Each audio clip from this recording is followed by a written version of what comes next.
Hello అందరికీ welcome back to Market Zing channel. ఈ రోజు మనము కంపెనీ ఫినాన్షియల్ స్టేట్మెంట్స్ని ఎలా అర్థం చేసుకోవాలో నేర్చుకుందాము. ఫినాన్షియల్ స్టేట్మెంట్స్ అర్థం చేసుకుంటే కంపెనీ బిజినెస్లో బాగా పర్ఫామ్ చేస్తుందా లేదా, ఈ క్లారిటీ అంతా వస్తుంది. మీరు ఇన్వెస్ట్ చేయగలరా లేదా అనే క్లారిటీ కూడా మీకు చాలా వస్తుంది. 2025 వచ్చేసింది. ఏఐ టూల్స్ ఇంత అడ్వాన్స్మెంట్ చూస్తున్నాం, టెక్నాలజీ అడ్వాన్స్మెంట్ చూస్తున్నాం. కానీ ఇంకా చాలా మందికి ఇన్ఫర్మేషన్ ఎలా యూస్ చేసుకోవాలి, దాంతో మనం స్టాక్ మార్కెట్లో ఇన్వెస్ట్మెంట్స్ ఎలా చేయాలో చాలా మంది ఇంకా కన్ఫ్యూజ్ అవుతున్నారు. ఏం పర్లేదు, వీడియోలో మీకు ఒక 3 స్టెప్స్ చెప్తాను. ఈ 3 స్టెప్స్ మీరు ఫాలో అయ్యారనుకోండి, ఏ కంపెనీ ఫైనాన్షియల్ స్టేట్మెంట్స్ అన్నా మీరు ఈజీగా చదవగలుగుతారు. మీకు ఒక ప్రాపర్ క్లారిటీ అనేది వచ్చేస్తుంది. వీడియోని లాస్ట్ వరకు చూడండి, మీకు చాలా హెల్ప్ అవుతుంది. మార్కెట్ జింగ్ కి సబ్స్క్రైబ్ చేసుకుని వాళ్ళు సబ్స్క్రైబ్ చేసుకోండి అండ్ బెల్ ఐకాన్ క్లిక్ చేయండి. స్టాక్ మార్కెట్ మీద ఫ్రీగా మీరు నాలెడ్జ్ పొందాలనుకుంటే this is the right platform. Let's start the video. First balance sheet ని అర్థం చేసుకోవాలి. బ్యాలెన్స్ షీట్ లో మెయిన్ గా 3 థింగ్స్ ఉంటాయి: assets, liabilities, share holders equity. ఇప్పుడు అసెట్స్ అంటే ఏంటి అంటే కంపెనీ ఆస్తులు, వాళ్ళకున్న వాల్యూ థింగ్స్, ఫ్యాక్టరీస్, అవన్నీ డిఫరెంట్ కంపెనీస్కి డిఫరెంట్గా ఆస్తులు కానీ అన్నీ ఉంటాయి. అవన్నీ అసెట్స్లో వస్తాయి. లయబిలిటీస్లో కంపెనీకి ఉన్న అప్పులు, బ్యాంక్ లోన్స్ అవని, గవర్నమెంట్ ఏమైనా లోన్స్ అవని, తీసుకున్న అప్పులన్నీ ఉంటాయి కదా, వీళ్ళు పే చేయాల్సిన బిల్స్, ఇవన్నీ లయబిలిటీస్లో ఉంటాయి. షేర్ హోల్డర్స్ ఈక్విటీలో అసెట్స్ మైనస్ లయబిలిటీస్ చేశాక మిగిలిన ప్రాఫిట్ కానీ ఏదైతే వాల్యూ ఉంటుందో అది అందరికీ పీసెస్గా వస్తుంది కదా ఈక్విటీ హోల్డర్స్కి.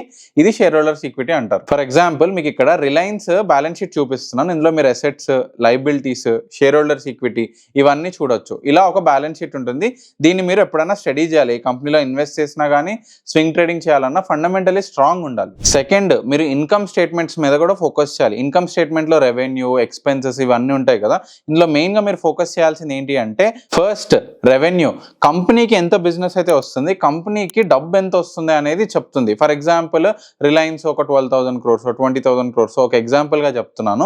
ఇది వాళ్ళకి వచ్చిన revenue. Second, cost of goods sold. దీన్ని కూడా మనం అబ్జర్వ్ చేయాలి. అంటే వీళ్ళు తయారు చేయాల్సిన గూడ్స్ కానీ, సర్వీసెస్ ఏవైతే ప్రొవైడ్ చేస్తున్నారో, సర్వీస్ ఇండస్ట్రీ అయితే వీళ్ళకి ఎంత ఖర్చు అయింది ఆ సర్వీస్ కానీ ఆ గూడ్స్ తయారు చేసి మార్కెట్లో పెట్టడానికి. Third, operating expenses, salaries, administration expenses, marketing expenses, ఇలాగ పెన్నీ ఎక్స్పెన్సెస్ చాలా ఉంటాయి కదా కంపెనీ ఖర్చులు, ఇవి కూడా తీయాలి. Fourth, net profit. మీరు రెవెన్యూలో నుంచి ఈ కాస్ట్ ఆఫ్ గూడ్స్ సోల్డ్, తర్వాత ఆపరేటింగ్ ఎక్స్పెన్సెస్, జిఎస్టీలు, కంపెనీ పే చేయాల్సిన ట్యాక్సెస్, కార్పొరేట్ ట్యాక్స్లు, కస్టమ్ ట్యాక్స్లు, రా మెటీరియల్ దగ్గర కానీ, కంపెనీ ఆ పర్టికులర్ సెక్టార్లో పే చేయాల్సిన ట్యాక్సెస్ అని పే చేసిన తర్వాత మిగిలిన ప్రాఫిట్ ఏదైతే ఉంటుందో అది నెట్ ప్రాఫిట్. ఇన్కమ్ స్టేట్మెంట్లో రెవెన్యూని, నెట్ ప్రాఫిట్ని, వీటిని ఇయర్ ఆన్ ఇయర్ గ్రోత్ ఎలా ఉంది, క్వార్టర్లీ గ్రోత్ ఎలా ఉంది, ఈ డేటా అంతా అవైలబుల్ ఉంటుంది. రిలయన్స్ షేర్ది ఎగ్జాంపుల్ మీకు ఇక్కడ చూపిస్తున్నాను.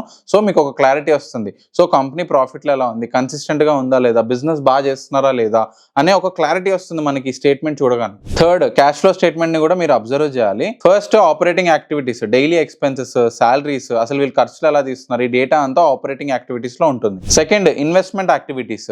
ఎందులో ఇన్వెస్ట్ చేస్తున్నారు, వీళ్ళు మనీని ఎలా సేవ్ చేస్తున్నారు, ప్రాఫిట్స్ ని ఎలా యూటిలైజ్ చేస్తున్నారు, ఇది కూడా మనం చూడొచ్చు. Third, financing activities. ఈ మనీ లోన్స్ రేస్ చేసి కానీ, ఇన్వెస్టర్స్ ద్వారా రేస్ చేసిన మనీ, ఈ మనీని డెట్స్ తీర్చడానికి యూజ్ చేస్తున్నారా, లేదంటే డివిడెండ్స్ పే చేస్తున్నారా, లేదంటే లోన్స్ రీపే చేస్తున్నారా, ఇది కూడా మనం అబ్జర్వ్ చేయాలి. ఇప్పుడు మీకు పైన చెప్పిన పాయింట్స్ అన్ని ఇంటర్నెట్లో ఈజీగా అవైలబుల్ ఉంటుంది. స్క్రీనర్ కానీ మల్టిపుల్ అప్లికేషన్స్ ఉన్నాయి.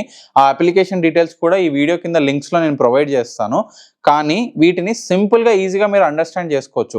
ఒక 15 to 20 years బ్యాక్ ఈ డేటాను యాక్సెస్ చేసుకోవాలి అంటే అంత ఈజీగా ఉండేది కాదు. సో ఇప్పుడు 2025లో మనకున్న ఈ డిజిటల్ రెవల్యూషన్లో ఈ డేటా చాలా ఈజీగా మీరు కూర్చొని మీ ఫోన్లో మీరు ఎక్కడున్నా కానీ ఈజీగా అనలైజ్ చేయగలరు.